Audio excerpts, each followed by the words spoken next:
South ఇండియాలోని అతి తక్కువ ధరలకి రత్నాలనందించే ఏకైక సంస్థ 6JVR.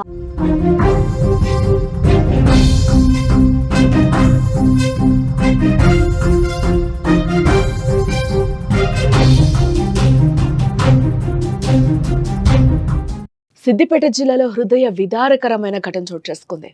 కొడుకు ద్రోహానికి తండ్రి కన్నీటి కాద. డాక్టర్ కొడుకుపై తండ్రి ఫిర్యాదు చేశాడు. ఎమ్మెల్యేగా పోటీ చేసిన వ్యక్తి ఇప్పుడు దుర్భర పరిస్థితిలో ఉంది. బుక్కెడు బువ్వివ్వడానికి ఆ కొడుకు రాలేదు. తల్లి కూడా సహకరించడం లేదని ఆవేదన వ్యక్తం చేస్తున్నాడు.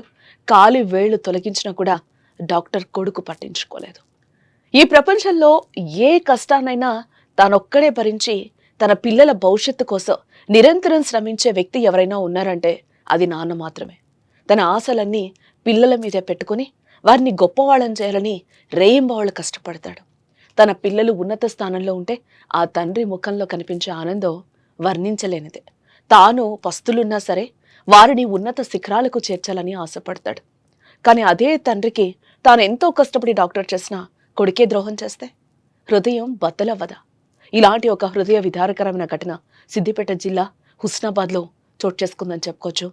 హుస్నాబాద్కి చెందిన సనిల్ల వెంకన్న తన జీవితాన్ని తన పిల్లల కోసమే అంకితం చేశారు. తన కుమారుడు డాక్టర్ అయితే సమాజానికి సేవ చేస్తాడని, తన పేరు నిలబెడతాడని కలలు కన్నారు. ఎంతో కష్టపడి అప్పులు చేసి కొడుకుని డాక్టర్ని చేశాడు. కానీ ఆయన కలలు నిజంగా కాకపోయినా చేదు అనుభవం ఎదురైంది. ప్రజలకు సేవ చేయాల్సిన కొడుకు కన్న తండ్రికి బుక్కెడు పువ్వ, గుక్కెడు మంచినీళ్ళు ఇవ్వడానికి కూడా ముందుకు రాలేదు. దీంతో వెంకన్న చాలా దయనీయమైన పరిస్థితుల్లోకి వెళ్లిపోయారు. ప్రస్తుతం షుగర్ వ్యాధి కారణంగా ఆయన 2 కాళ్లకు ఉన్న వేళ్లను పూర్తిగా తొలగించారు.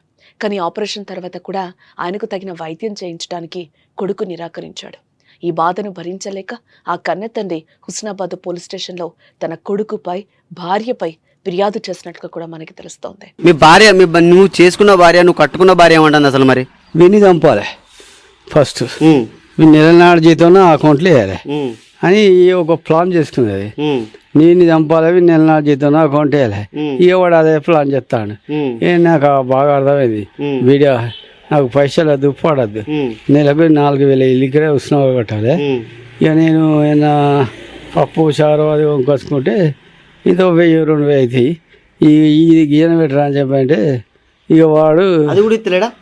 ఇస్తలేడు కనీసం. అంటే ఇప్పుడు తినడానికి నీ ఖర్చుల మందం కూడా డబ్బులు ఇవ్వట్లేదా? ఓ కొట్టు అడుగుతా కొట్టుడే, తుక్కు కొట్టి రోడ్డు మీద తీసేసుడే. మా ఇంట్లో పట్టెలు ఉంటే ఊడిసేడి కట్టారు. నా పెన్నో దిగ్గొట్టుడు, వాడో దిక్కుడు. ఇక నా పెన్నం అయితే ఆ డోర్ దగ్గర అంటది, ఎవరు చూడకుండా ఇక ఆ కట్టెలు కొడుతుంది. ఎందుకు కొడుతుంది అంటే నా కాళ్ళలో శక్తి లేదు. ఆ కాళ్ళలో శక్తి కాబట్టి దాడు నా నన్ను దొరకబట్టాడు. ఈనంగా తిరిగి కొడుతుంది, ఆనంగా తిరిగి కొడుతుంది, ఆనంగా తిరిగి కొడుతుంది, ఈనంగా తిరుగుతుంది.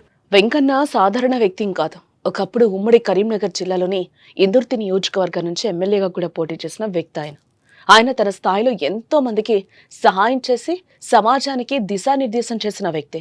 అలాంటి వ్యక్తి ఈరోజు ఇలాంటి దుర్భర పరిస్థితిలో ఉండడం చూసి చాలా మంది కన్నీళ్లు పెట్టుకుంటున్నారు. అయ్యో పాపం వెంకన్నకి ఎంత కష్టం వచ్చింది అంటూ కూడా ఆవేదన వ్యక్తం చేస్తున్నారు. తండ్రి ఈ పరిస్థితిలో ఉండగా కొడుకు మాత్రం ఏ మాత్రం పట్టించుకోవడం లేదు. వెంకన్న పరిస్థితిని చూసి కొంతమంది కొడుకును సంప్రదించగా అతడు ఎలాంటి స్పందన ఇవ్వడం లేదని కూడా తెలుస్తోంది. తన తండ్రి పట్ల ఎంత నిర్లక్ష్యంగా వ్యవహరించినా ఆ డాక్టర్ కొడుకుపై ప్రజలతో పాటు బంధువులు కూడా ఆగ్రహం వ్యక్తం చేస్తున్నారు. అన్న మొన్న కరీంనగర్ బస్ స్టాండ్ లో వదిలేశాడని తెలియదు నాకు. హుస్నాబాద్ పోలీస్ స్టేషన్ ముందు వాడుకున్నాడంట. నా నంబర్ చాలా మంది దగ్గర ఉంది, నాకు కాంటాక్ట్ చేసిండ్రు. ఇప్పుడు ధనలక్ష్మికి ఇట్లా మీ బాబాయ్ అట ఇట్లా వాడుకున్నాడు రోడ్డు మీద అనగా నేను వెంటనే బండి మీద వచ్చేసరికి దీని స్థితిలో అక్కడ పడుకొని ఉన్నాడు. బాబాయ్ ఏం జరిగింది అంటే కరీంనగర్ బస్ స్టాండ్ లో నన్ను వదిలేసి పేర్లు బిడ్డ, నేను ఆటో తీసుకొని ఇట్లా వచ్చిన, నా పరిస్థితి అంటే వచ్చేటప్పుడు అన్నం తీసుకొచ్చి తినబెట్టి స్టేషన్కి వెళ్ళి కాంప్లిమెంట్ ఇచ్చినాను. ఈ రోజుకు 3 రోజులు గడుస్తుంది సార్. వస్తున్నా తప్ప రావడం లేదు, చూడడం లేదు. దయనీయ పరిస్థితి చూస్తే నాకు ఇంట్లో ఉండాలనిపిస్తలేదు. ఎలాంటి అధికారులైనా అతను గవర్నమెంట్ జాబరు చిగురుమాడిలో చేస్తున్నాడని తెలుసు. మాకంతా కాంటాక్ట్స్ లేవు. ఆయన ఎంతంటే మా నాన్న వల్ల తమ్ముడు అనే ఉద్దేశంతో నేను వచ్చి ఏదో పెడుతున్నా, 2 రోజులు పెడతాను. ఆ స్థితి ఆ రోడ్డు మీద పడేసిన పరిస్థితిని చూసి ఇకనైనా స్పందించి అధికారులు ఎవరైనా ఉంటే వెంటనే ఆయనకు న్యాయం చేయాలని కోరుకుంటున్నా. రోజులు గడిస్తే ఆయన ప్రాణం ఉండేలా లేదండి. దయచేసి ఎవరైనా దాతలైనా ఇంకెవరైనా ప్రభుత్వ అధికారులైనా ఆయన హోదాలో ఉన్న మనిషి తన గురించి తెలియని వాళ్ళు లేరు. దయచేసి ఎవరైనా వచ్చి ఆయనను ఆర్థికంగా సహాయం చేయండి, లేదా ఆయన పుట్టిన గ్రామంలోనైనా ఆయనను పెట్టేసి ఆయనకి ఏదైనా సేవ చేసేలా చేయండి. లేకపోతే వాళ్ళకి మాత్రం ఖచ్చితంగా శిక్ష పడాలని నేను కోరుకుంటున్నాను సార్. ఇలాంటి కొడుకులు ప్రపంచంలో ఎవరికి ఉండకూడదు. ఆయన కడుపు చంపుకొని వాళ్ళని చదివించిన పేరు లేకుండా చేసి ఆయన దయనీయంగా రోడ్డు మీద పడేసిన సన్నిల రాజేష్ అనే వ్యక్తిని మాత్రం కఠినంగా శిక్షించాలని మేము మనస్ఫూర్తిగా కోరుకుంటున్నాం. తాము కష్టపడి తమ పిల్లలను ఉన్నత స్థానంలో పెంచితే వారు మాత్రం తమను ఇలా పట్టించుకోవడం లేకపోవడం పట్ల ఇతర తల్లిదండ్రులు కూడా బాధపడుతున్నారు. ఒక తండ్రికి కష్టం వచ్చినప్పుడు కొడుకే రక్షణగా ఉండాలి, కానీ అతనే కష్టాన్ని మిగల్చడం సమాజంలో నైతిక విలువల పతనాన్ని సూచిస్తోంది. ఒక తండ్రి తన పిల్లల ఉన్నతిని చూసి ఆనందించాలనుకుంటాడు, వారికి కష్టాలు రాకుండానూ చూసుకుంటాడు. కానీ అదే పిల్లలు తల్లిదండ్రులను పట్టించుకున్నప్పుడు అది కేవలం ఆ కుటుంబానికే కాదు, సమాజానికే ఒక పెద్ద సమస్యగా మారుతుంది.